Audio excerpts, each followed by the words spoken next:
Have you ever snapped at someone and instantly felt that wave of regret? Or maybe you hit send on an angry email and immediately wished there was an undo button. Yeah, we've all had moments like that, right? But here's the thing. What if I told you that it's totally possible to train yourself to respond with intention rather than just react in the heat of the moment? Hi, I'm Dr. Tracy Marks. I'm a psychiatrist who shares mental health tips to help you think clearer, feel stronger, and grow your emotional resilience. In today's chat, we're diving into something we all deal with, the difference between a reactive and resilient brain.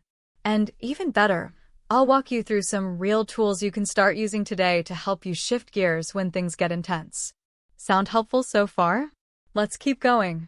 Reactive versus resilient brain. So, imagine your brain works in two basic modes, reactive and resilient. When you're operating from a reactive brain, it's kind of like a smoke alarm that goes off even when you're just making toast. It's fast, it's loud, but not always on point. Now picture the resilient brain. Instead of a frantic alarm, it's like having a calm and skilled firefighter, someone who steps in, surveys the scene, and knows exactly how to handle things without panicking. Curious how your brain actually switches between those two modes? Let's explore that next. The role of the amygdala and prefrontal cortex. When you're in reactive mode, your brain's alarm center, called the amygdala, takes over. It sends out stress signals and bypasses the logical part of your brain. That's why you might say or do something in the moment that doesn't align with who you really are. Now, when your resilient brain is in charge, a part of your brain called the prefrontal cortex stays active. That's the area that helps you think through things, make decisions, and regulate your emotions. It helps you pause, reflect, and respond, rather than jumping into action without thinking. Ever felt like your brain just took over during a tough moment? You're not alone. Let's talk about what might be triggering that reaction in the first place. Understanding your triggers. The secret to moving from reactive to resilient starts with one key thing: knowing your emotional triggers. A trigger is anything that causes a big emotional reaction fast. It could be a word, a tone, a look, or a certain situation. And most of the time, it connects to something deeper inside of us from our past. But how do you even know when you're triggered? Great question. Often, your body gives you the first clues. Maybe your heart starts racing or your shoulders tense up. Your breath might get shallow, or you feel heat in your face, or that tight, uncomfortable feeling in your stomach. These are all signs that your emotional alarm system has been activated before your brain even catches up. Noticing them early gives you a precious chance to pause before reacting. Ever catch yourself having those physical signs but didn't realize what was going on? That's where the pause method can really help. Introducing the pause method. This is where we bring in the pause method, a super practical, step-by-step way to help you move from reacting to responding with intention. Let me break it down for you. P stands for pause and notice. When you start feeling triggered, take a real pause. A deep breath, a short count to 3. It's small but powerful. A means acknowledge what's happening. Name your emotion. Are you feeling frustrated? Embarrassed? Disappointed? Just saying, I feel upset right now, helps you create a little distance from the intensity. U is for understand your reaction.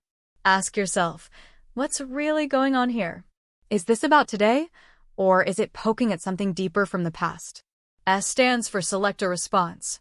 Now that you've bought yourself a moment, what would your best, calmest self choose to do here? E is engage mindfully. Take action that reflects your values, not just your knee-jerk emotions. Sounds doable, right? Let's walk through a real-life example so you can picture it better. An example of the pause method in action. Okay, picture this. You're in a meeting and someone casually takes credit for something you suggested earlier. Your reactive brain is ready to speak up loudly. But with the pause method, here's how that moment could unfold differently. P, you notice your cheeks getting hot and your fists starting to clench.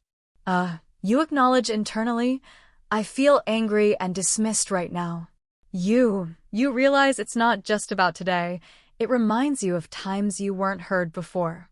S, You decide a direct but respectful response is the way to go. E. You plan to talk to your coworker privately after the meeting instead of calling them out in front of everyone. It's not always easy, but every time you practice this, you're building a new habit. Starting to see how powerful that pause can be? Let's talk about how to make it stick.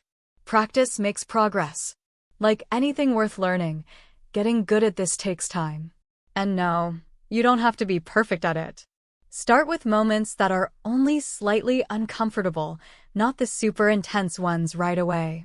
And remember, some common struggles are totally normal, like trying to pause when you're already emotionally overwhelmed, thinking you'll never feel triggered again, or beating yourself up when you don't handle it perfectly.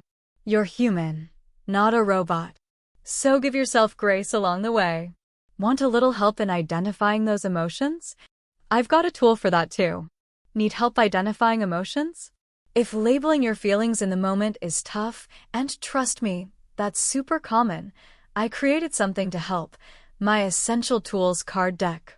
Inside, there are cards to help you put names to your emotions, and others that help challenge those distorted thoughts that can pop up when we're upset. Especially for the acknowledge step, cards 19 to 24 can be super helpful when your mind feels foggy. You can check them out at Mental Wellness Space, store, or just follow the link in the episode description. Want to hear one final takeaway before we wrap up? Final thoughts. Here's the truth, feeling triggered sometimes is completely normal. You're not broken. You're not failing. The goal isn't to shut off your emotions. It's to build your ability to handle them with calm, clarity, and care. And yes, it does take time, but you'll be surprised how quickly small wins can add up. Just like getting physically stronger, emotional strength builds with practice. Start simple. Choose one low-stress situation this week and walk yourself through the pause method. Then do it again. And again. In our next episode, we'll dive into some simple breathing tools you can use to stay calm in the moment. But for now, just remember, every time you pause instead of reacting right away, you're rewiring your brain to be more resilient. Thanks for hanging out with me today. If you found this episode helpful, feel free to subscribe and hit that little bell so you don't miss the next one on breathing techniques for emotional regulation. Talk to you soon.